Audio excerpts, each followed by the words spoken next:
আরে কি রান্না করেছো? আজ মঙ্গলবার নিরামিষ। নিরামিষের মধ্যে রান্না হয়েছে দেখো ডিমা শাকের বড়া।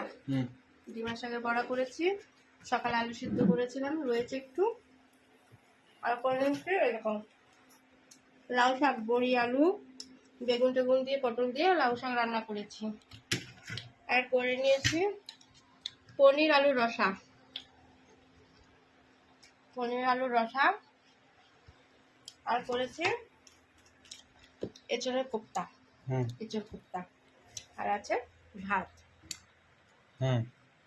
দেখে তো ভালোই মনে হচ্ছে সব খাবার। হ্যাঁ ভালো মনে হয়েছে কি, ভালো হয়েছে। এঁচড় কোপ্তা তো খেতে ভালোই লাগে। বন্ধুরা এই ছিল আজকের মেনু। তো সেটার মুখেও চলছে, আমার মুখও চলছে বড়া। যাই হোক, তো আজকের মেনুটা তোমাদের কেমন লাগলো অবশ্যই কমেন্টে জানিও। আর শুভ দুপুর, সুস্থ থাকো, ভালো থাকো। নেক্সট ভিডিওতে দেখা হচ্ছে। এখনকার মতন টাটা।